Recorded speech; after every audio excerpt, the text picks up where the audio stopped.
Werewolf. A werewolf, also known as a lycanthrope, is a mythological or folkloric human with the ability to shapeshift into a wolf or a therianthropic hybrid wolf-like creature either purposely or after being placed under a curse or affliction.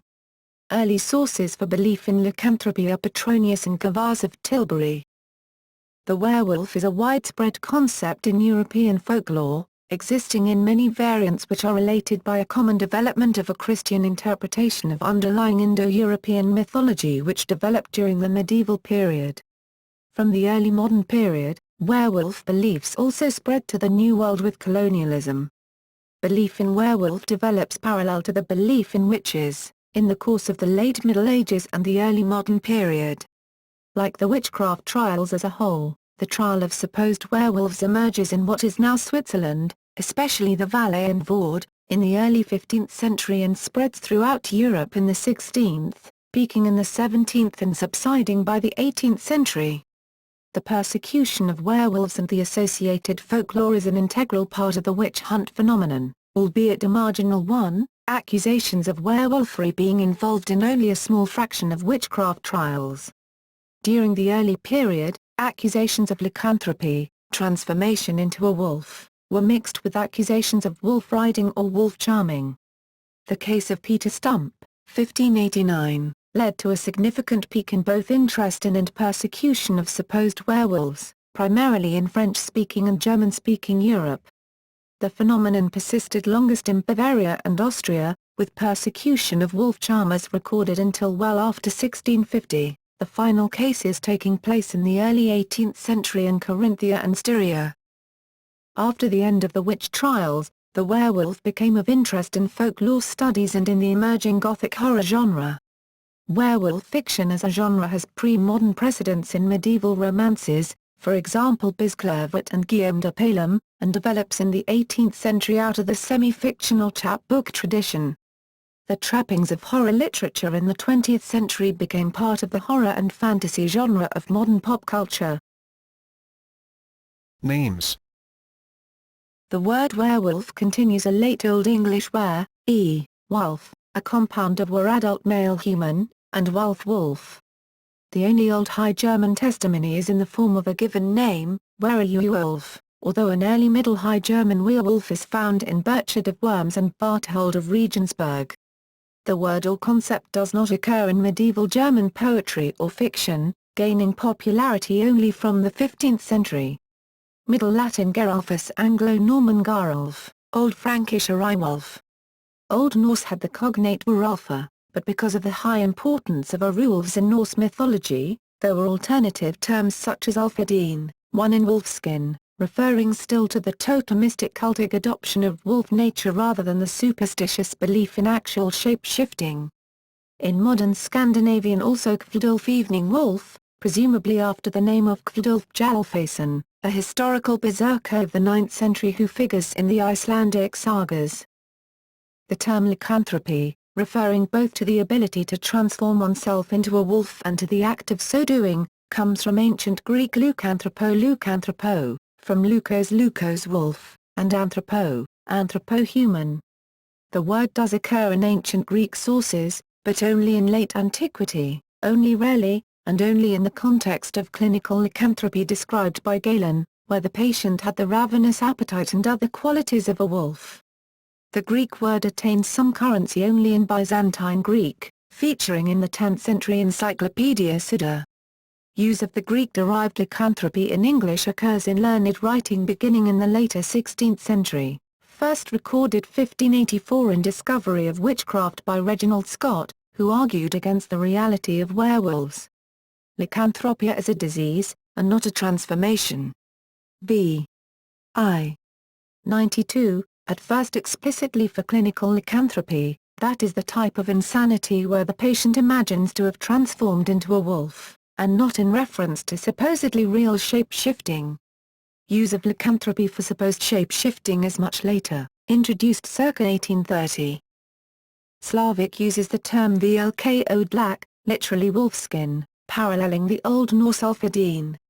However, the word is not attested in the medieval period. Polish wilkolak, Czech vklak, Slovak vkolak, Serbo-Croatian Vutlak, Slovenian Votlak, Bulgarian Macedonian Vkolak, Belarusian Vorkalak, Ukrainian Vkulaka, loaned into modern Greek as Vrkolakas. Baltic has related terms, Lithuanian Vilkalakis and Vilkatas, Latvian Vilkatis and Vilkases.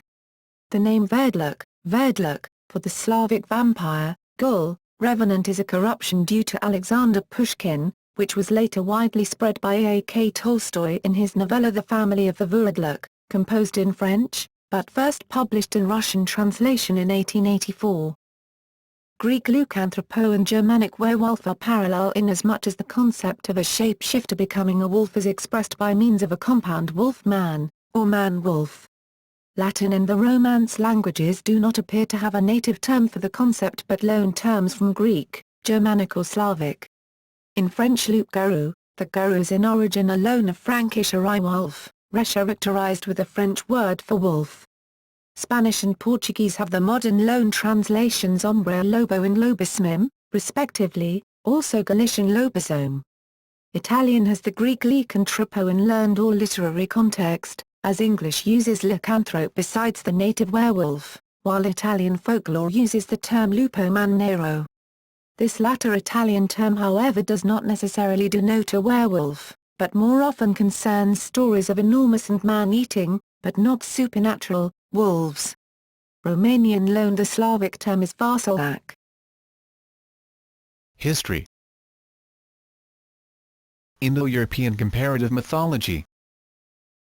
The werewolf folklore found in Europe harks back to a common development during the Middle Ages, arising in the context of Christianization, and the associated interpretation of pre-Christian mythology and Christian terms.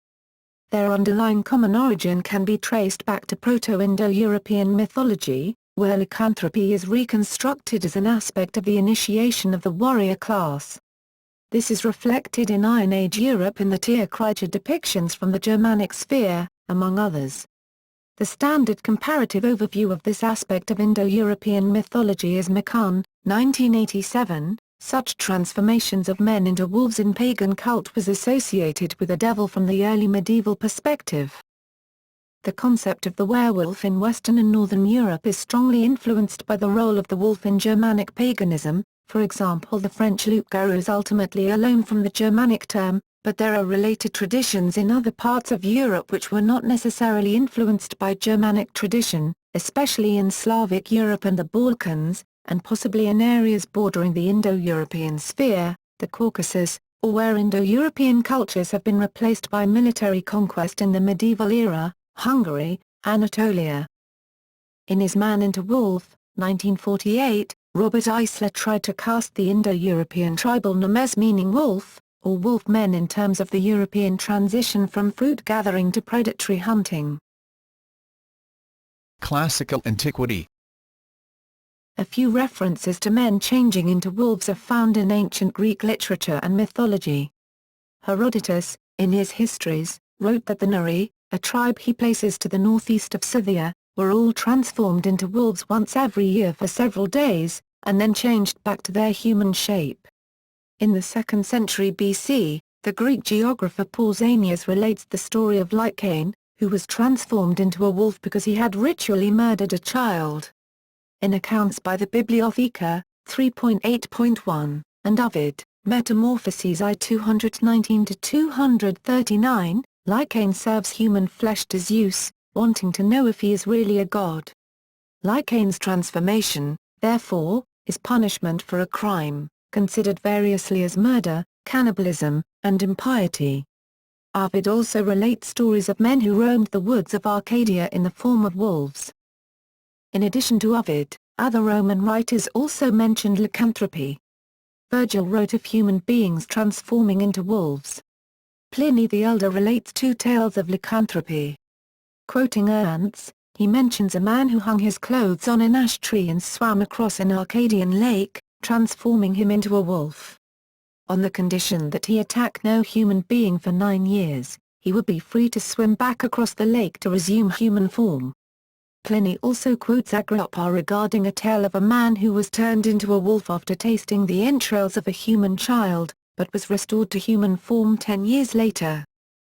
In the Latin work of prose, the Satyricon, written about 60 CE by Gaius Petronius Arbiter, one of the characters, Nicerus, tells a story at a banquet about a friend who turned into a wolf, chs. 61-62. He describes the incident as follows: "When I look for my buddy, I see he had stripped and piled his clothes by the roadside.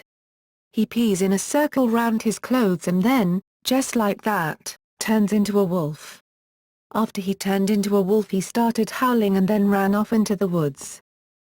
In 5th century, even Procopius record werewolf fight in Roman army. And with him 800 others perished after showing themselves brave men in this struggle, and almost all the Isaurians fell with their leaders, without even daring to lift their weapons against the enemy. For they were thoroughly inexperienced in this business, since they had recently left off farming and entered into the perils of warfare, which before that time were unknown to them. And yet just before these very men had been most furious of all for battle because of their ignorance of warfare, and were then reproaching Belisarius with cowardice. They were not in fact all Isaurians, but the majority of them were lycans, werewolf. Middle Ages. There was no widespread belief in werewolves in medieval Europe before the 14th century. There were some examples of man-wolf transformations in the court literature of the time, notably Marie de France's poem Bisclervet, c. 1200, in which the nobleman Bisoni, for reasons not described, had to transform into a wolf every week. When his treacherous wife stole his clothing needed to restore his human form, he escaped the king's wolf hunt by imploring the king for mercy and accompanied the king thereafter. His behavior at court was so much gentler than when his wife and her new husband appeared at court, that his hateful attack on the couple was deemed justly motivated, and the truth was revealed. The German word werewolf is recorded by Burchard von Worms in the 11th century, and by Berthold of Regensburg in the 13th, but is not recorded in all of medieval German poetry or fiction. References to werewolves are also rare in England, presumably because whatever significance the wolf men of Germanic paganism had carried, the associated beliefs and practices had been successfully repressed after Christianization, or if they persisted, they did so outside of the sphere of literacy available to us. The Germanic pagan traditions associated with wolf men persisted longest in the Scandinavian Viking Age. Harald I of Norway is known to have had a body of Alfhetna, wolf-coated, which are mentioned in the Vatnsdøla saga, Haraldskvædi, and the Volsunga saga, and resemble some werewolf legends. The Alfhetna were fighters similar to the berserkers, though they dressed in wolf hides rather than those of bears, and were reputed to channel the spirits of these animals to enhance effectiveness in battle. These warriors were resistant to pain and killed viciously in battle, much like wild animals. Alfhetna and berserkers are closely associated with the Norse god Odin. The Scandinavian traditions of this period may have spread to Rus, giving rise to the Slavic werewolf tales. The 11th century Belarusian prince Uziaslo of Pilatsk was considered to have been a werewolf, capable of moving at superhuman speeds, as recounted in the tale of Igor's campaign. Vseslav the prince judged men. As prince, he ruled towns. But at night he prowled in the guise of a wolf. From Kiev, prowling, he reached, before the cocks crew, Tmutora the path of great sun. As a wolf, prowling, he crossed. For him in Polotsk they rang for matins early at St. Sophia the bells. But he heard the ringing in Kiev. The situation as described during the medieval period gives rise to the dual form of werewolf folklore in early modern Europe. On one hand the Germanic werewolf, which becomes associated with the witchcraft panic from around 1400, and on the other hand the Slavic werewolf Orvklak, which becomes associated with the concept of the revenant or vampire. The Eastern werewolf vampire is found in the folklore of Kebrel Eastern Europe, including Hungary, Romania and the Balkans, while the Western werewolf sorcerer is found in France, German-speaking Europe and in the Baltic. Early modern history. There were numerous reports of werewolf attacks, and consequent court trials, in 16th-century France. In some of the cases there was clear evidence against the accused of murder and cannibalism, but none of association with wolves. In other cases people have been terrified by such creatures, such as that of Gilis Garnio and Dole in 1573, there was clear evidence against some wolf but none against the accused. The loup-garou eventually ceased to be regarded as a dangerous heretic and reverted to the pre-Christian notion of a man-wolf fiend. The lubins or lupins were usually female and shy in contrast to the aggressive loups-garous. Werewolvery was a common accusation in witch trials throughout their history, and it featured even in the Valais witch trials, one of the earliest such trials altogether, in the first half of the 15th century. Likewise, in the Vaud, child-eating werewolves were reported as early as 1448. A peak of attention to lycanthropy came in the late 16th to early 17th century, as part of the European witch hunts. A number of treatises on werewolves were written in France during 1595 and 1615. Werewolves were cited in 1598 in Anjou, and a teenage werewolf was sentenced to life imprisonment in Bordeaux in 1603. Henry Boget wrote a lengthy chapter about werewolves in 1602. In the Vaud, werewolves were convicted in 1602 and in 1624. A treatise by a Vaud pastor in 1653, however, argued that lycanthropy was purely an illusion. After this, the only further record from the Vaud dates to 1670, it is that of a boy who claimed he and his mother could change themselves into wolves, which was, however, not taken seriously. At the beginning of the 17th century witchcraft was prosecuted by James I of England, who regarded werewolves as victims of delusion induced by a natural superabundance of melancholic. After 1650, belief in lycanthropy had mostly disappeared from French-speaking Europe, although there were continuing reports of extraordinary wolf-like beasts, but not werewolves, such as the beast of Gévaudan which terrorized the general area of the former province of Gévaudan, now called Lozère, in south-central France. From the years 1764 to 1767, an unknown entity killed upwards of 80 men, women, and children. The only part of Europe which showed vigorous interest in werewolves after 1650 was the Holy Roman Empire. At least 9 works on lycanthropy were printed in Germany between 1649 and 1679.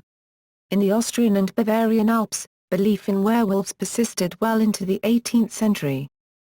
Until the 20th century, wolf attacks on humans were an occasional, but still widespread feature of life in Europe. Some scholars have suggested that it was inevitable that wolves, being the most feared predators in Europe, were projected into the folklore of evil shapeshifters. This is said to be corroborated by the fact that areas devoid of wolves typically use different kinds of predator to fill the niche. Were hyenas in Africa, eretkas in India, as well as werepumas, Runa uchuranku and were jaguars, Yaguarate aba, or Tigre capiango in southern South America. An idea is explored in Sabine Baring Gould's work The Book of Werewolves is that werewolf legends may have been used to explain serial killings. Perhaps the most famous example is the case of Peter Stump, executed in 1589, the German farmer, and alleged serial killer and cannibal, also known as the Werewolf of Bedburg. Lycanthropy as a medical condition. Some modern researchers have tried to explain the reports of werewolf behavior with recognized medical conditions. Dr. Lee Illis of Guy's Hospital in London wrote a paper in 1963 entitled On Porphyria and the Etiology of Werewolves, in which he argues that historical accounts on werewolves could have in fact been referring to victims of congenital porphyria, stating how the symptoms of photosensitivity, reddish teeth and psychosis could have been grounds for accusing a sufferer of being a werewolf. This is however argued against by Woodward, who points out how mythological werewolves were almost invariably portrayed as resembling true wolves, and that their human forms were rarely physically conspicuous as porphyria victims. Others have pointed out the possibility of historical werewolves having been sufferers of hypertrichosis, a hereditary condition manifesting itself in excessive hair growth. However, Woodward dismissed the possibility, as the rarity of the disease ruled it out from happening on a large scale, as werewolf cases were in medieval Europe. People suffering from Down syndrome have been suggested by some scholars to have been possible originators of werewolf myths. Woodward suggested rabies as the origin of werewolf beliefs, claiming remarkable similarities between the symptoms of the disease and some of the legends. Woodward focused on the idea that being bitten by a werewolf could result in the victim turning into one, which suggested the idea of a transmittable disease like rabies. However, the idea that lycanthropy could be transmitted in this way is not part of the original myths and legends and only appears in relatively recent beliefs. Folk beliefs. Characteristics. The beliefs classed together under lycanthropy are far from uniform, and the term is somewhat capriciously applied. The transformation may be temporary or permanent. The were-animal may be the man himself metamorphosed. Maybe his double whose activity leaves the real man to all appearance unchanged. Maybe his soul, which goes forth seeking whom it may devour, leaving its body in a state of trance. Or it may be no more than the messenger of the human being, a real animal or a familiar spirit, whose intimate connection with its owner is shown by the fact that any injury to it is believed, by a phenomenon known as repercussion, to cause a corresponding injury to the human being.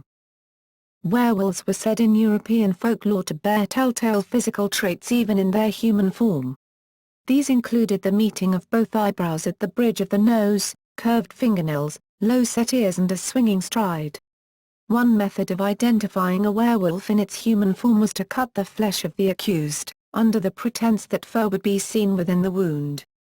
A Russian superstition recalls a werewolf can be recognized by bristles under the tongue. The appearance of a werewolf in its animal form varies from culture to culture, though it is most commonly portrayed as being indistinguishable from ordinary wolves save for the fact that it has no tail, a trait thought characteristic of which is in animal form, is often larger, and retains human eyes and voice. According to some Swedish accounts, the werewolf could be distinguished from a regular wolf by the fact that it would run on 3 legs, stretching the fourth one backwards to look like a tail. After returning to their human forms, werewolves are usually documented as becoming weak, debilitated and undergoing painful nervous depression. One universally reviled trait in medieval Europe was the werewolf's habit of devouring recently buried corpses, a trait that is documented extensively, particularly in the Annals Medico-Psychologiques in the 19th century. Fennoscandian werewolves were usually old women who possessed poison-coated claws and had the ability to paralyze cattle and children with their gaze. Becoming a werewolf. Various methods for becoming a werewolf have been reported, one of the simplest being the removal of clothing and putting on a belt made of wolfskin, probably as a substitute for the assumption of an entire animal skin, which also is frequently described. In other cases, the body is rubbed with a magic salve. Drinking rainwater out of the footprint of the animal in question or from certain enchanted streams were also considered effectual modes of accomplishing metamorphosis. The 16th-century Swedish writer Olaus Magnus says that the Livonian werewolves were initiated by draining a cup of specially prepared beer and repeating a set formula. Ralston in his Songs of the Russian People gives the form of incantation still familiar in Russia. In Italy, France and Germany, it was said that a man or woman could turn into a werewolf if he or she, on a certain Wednesday or Friday, slept outside on a summer night with the full moon shining directly on his or her face. In other cases, the transformation was supposedly accomplished by satanic allegiance for the most loathsome ends, often for the sake of sating a craving for human flesh. The werewolves, writes Richard Verstegen, Restitution of Decayed Intelligence, 1628. The phenomenon of repercussion, the power of animal metamorphosis, or of sending out a familiar, real or spiritual, as a messenger, and the supernormal powers conferred by association with such a familiar, are also attributed to the magician, male and female, all the world over. And which superstitions are closely parallel to, if not identical with, lycanthropic beliefs, the occasional involuntary character of lycanthropy being almost the sole distinguishing feature. In another direction, the phenomenon of repercussion is asserted to manifest itself in connection with the bush soul of the West African and the Nagual of Central America. But though there is no line of demarcation to be drawn on logical grounds, The assumed power of the magician and the intimate association of the bush soul or the nagbal with a human being are not termed lycanthropy. Nevertheless, it will be well to touch on both these beliefs here. The curse of lycanthropy was also considered by some scholars as being a divine punishment. Werewolf literature shows many examples of god or saints allegedly cursing those who invoked their wrath with werewolfism. Such is the case of Lycaon, who was turned into a wolf by Zeus as punishment for slaughtering one of his own sons and serving his remains to the gods as a dinner. Those who were excommunicated by the Roman Catholic Church were also said to become werewolves. The power of transforming others into wild beasts was attributed not only to malignant sorcerers, but to Christian saints as well. Omnes Angeli, Boniae Mali, ex virtute naturali habent potestatem transmutandi corpora nostra, all angels, good and bad have the power of transmutating our bodies was the dictum of St. Thomas Aquinas. St. Patrick was said to have transformed the Welsh king Vereticus into a wolf. Natalis supposedly cursed an illustrious Irish family whose members were each doomed to be a wolf for 7 years. In other tales the divine agency is even more direct, while in Russia, again, men supposedly became werewolves when incurring the wrath of the devil. A notable exception to the association of lycanthropy and the devil, comes from a rare and lesser-known account of an 80-year-old man named Theis. In 1692, in Jurgenberg, Livonia, Theis testified under oath that he and other werewolves were the hounds of God. He claimed they were warriors who went down into hell to do battle with witches and demons. Their efforts ensured that the devil and his minions did not carry off the grain from local failed crops down to hell. Theis was steadfast in his assertions, claiming that werewolves in Germany and Russia also did battle with the devil's minions in their own versions of hell, and insisted that when werewolves died, their souls were welcomed into heaven as reward for their service. Theis was ultimately sentenced to 10 lashes for idolatry and superstitious belief. Remedies. Various methods have existed for removing the werewolf form. In antiquity, the ancient Greeks and Romans believed in the power of exhaustion in curing people of lycanthropy. The victim would be subjected to long periods of physical activity in the hope of being purged of the malady. This practice stemmed from the fact that many alleged werewolves would be left feeling weak and debilitated after committing depredations. In medieval Europe, traditionally, there are 3 methods one can use to cure a victim of werewolfism. Medicinally, usually via the use of wolfsbane, surgically or by exorcism.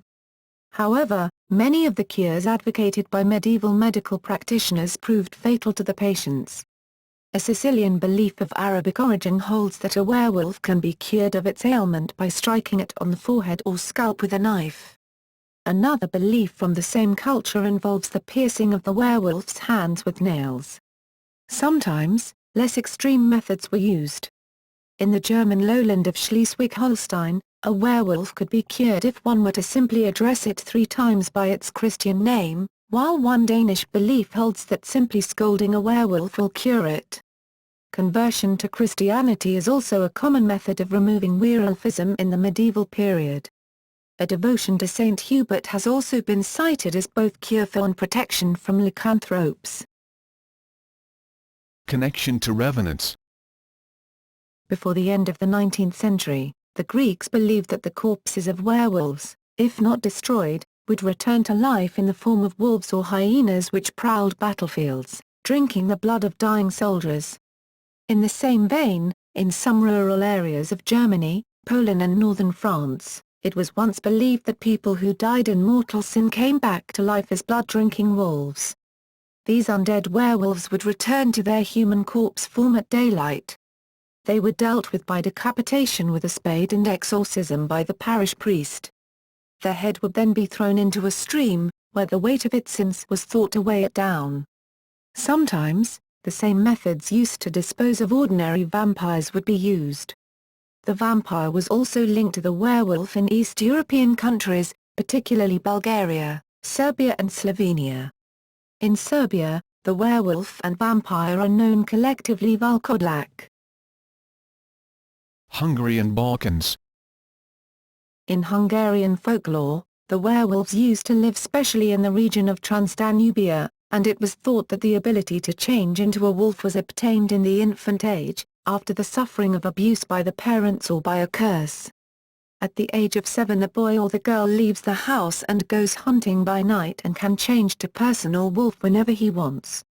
The curse can also be obtained when in the adulthood the person passed 3 times through an arch made of a birch with the help of a wild rose's spine. The werewolves were known to exterminate all kind of farm animals, especially sheep. The transformation usually occurred in the winter solstice, Easter and full moon.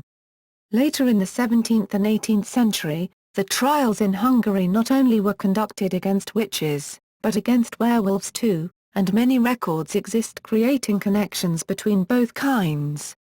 Also the vampires and werewolves are closely related in Hungary, being both feared in the antiquity.